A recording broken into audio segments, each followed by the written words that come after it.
अध्यक्ष महोदय, विद्यालय की मुख्याध्यापिका तिवारी मैडम, विद्यालय के सभी शिक्षक तथा प्यारे बच्चों, आज हम 2 अक्टूबर मनाने के लिए यहाँ पे उपस्थित हुए हैं। 2 अक्टूबर अर्थात हमारे देश के 2 महान नेताओं का जन्म हुआ था। एक थे महात्मा गांधी और दूसरे थे लाल बहादुर शास्त्री जी। ये 2 फूल भारत के आंगन में खिले थे, जिन्होंने हमें स्वतंत्रता दिलाने में बहुत मदद की थी। लाल बहादुर शास्त्री एक गरीब परिवार में जिनका जन्म हुआ था। वे अगर गरीबी को ही देखते तो वहीं रह जाते, लेकिन उन्होंने गरीबी पर मात की और वे एक महान नेता बने। उनके पास विद्यालय में जाने के लिए पैसे नहीं होते थे। उन्हें जाना रहता था तो वे नदी को पार करके जाना पड़ता था। नदी को पार करके जाने के लिए नाविक को उन्हें पैसे देने पड़ते थे। वह पैसे उनके पास नहीं थे, लेकिन वे विद्यालय को छोड़े नहीं, ऐसे विद्यालय जाते थे और वहाँ जाकर पढ़ाई करते थे। इस तरह से विषम परिस्थितियों में भी उन्होंने पढ़ाई की। महात्मा गांधी एक ऐसे परिवार से थे जिन्हें किसी चीज़ की कमी नहीं थी। वे चाहते तो वे अपने अमीरी में ही रह जाते, लेकिन उन्हें देश की सेवा करनी थी, इसलिए उन्होंने अपने कपड़े को भी त्याग किया था। उन्होंने देखा कि हमारे भारत देश के लोगों को कपड़े नहीं मिल रहे हैं, इसलिए उन्होंने केवल लुंगी को पहनना चालू कर दिया और उन्होंने कहा कि जब तक मेरे देशवासियों को पूरे कपड़े नहीं मिल जाते तब तक मैं अपने तन को केवल एक धोती से ढकूँगा। और वही उनकी निशानी बनी। एक धोती और लाठी का चित्र ही तुम लोग अधिकतर देखे होंगे। जब तक वो बैरिस्टर नहीं बने तब तक वो कोट भी पहनते थे, क्योंकि पैसे की कमी उनके पास नहीं थी। देश के लोगों को देखने के बाद ही उन्होंने अपने कपड़े को त्याग किया था। अंग्रेजी बहुत अच्छी तरह से बोलते थे, बहुत अच्छी तरह से बोलते थे, क्योंकि वे बैरिस्टर थे। इंग्लैंड में जाके उन्होंने वकालत सीखी थी और इंग्लिश में उनका कमांड था। लेकिन 1940 ईस्वी में उन्हें इंग्लिश से भी घृणा होने लगी, क्योंकि अंग्रेज को उन्हें भगाना था। एक बार वे इंग्लैंड गए थे और उन्हें जब उनसे कुछ पूछा गया तो उन्होंने हिंदी में जवाब देना चालू किया।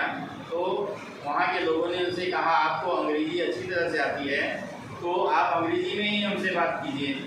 लेकिन महात्मा गांधी ने कहा कि मैं आपसे ही नहीं बोल रहा हूँ, पूरे दुनिया से बोल रहा हूँ कि मैं अब अंग्रेजी भूल गया हूँ। अंग्रेजी में अब कभी भी नहीं बोलूँगा।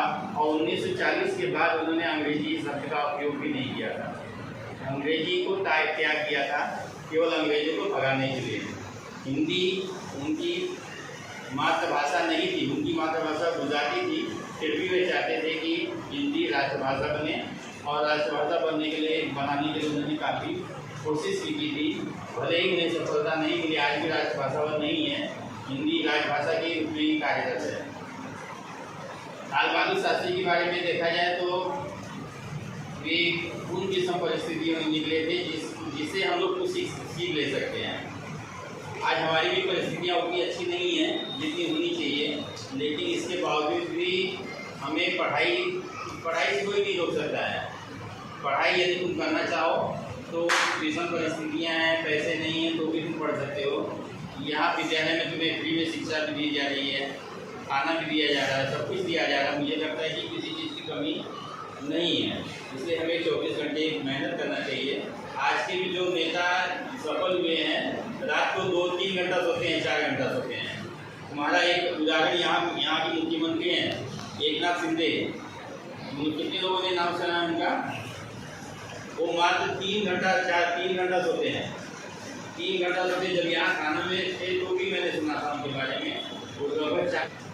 तो यदि कठोर मेहनत किया जाए तो जरूर सफलता मिलती है। इसलिए जिन बच्चों को पढ़ना है, लिखना है, उन्हें नींद को त्याग करना पड़ेगा, खेलने को त्याग करना पड़ेगा और अपने पुस्तक पर ध्यान देना होगा। यदि तुम्हें कुछ नहीं आता है तो पूछने की जरूरत होती है। जो बच्चे विद्यालय में आके पूछते हैं, किसी प्रश्न का उत्तर पूछते हैं, किसी प्रश्न का हल करना पूछते हैं, उसी से लगता है कि वो बच्चा पढ़ रहा है। केवल यहाँ भी जो बताया गया तुम लोग सीखे, इसके बाद चले गए घर पर और उसके बाद बैग घर पर रख दिए तो कैसे सीखोगे?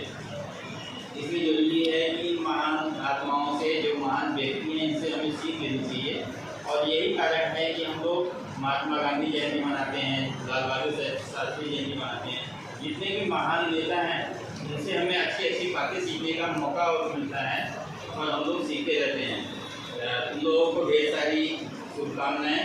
लाल बहादुर शास्त्री बनो, महात्मा गांधी बनो और अपने देश का नाम विजय करो। इतना ही कहकर मैं अपने दोस्त समाप्त करता हूँ।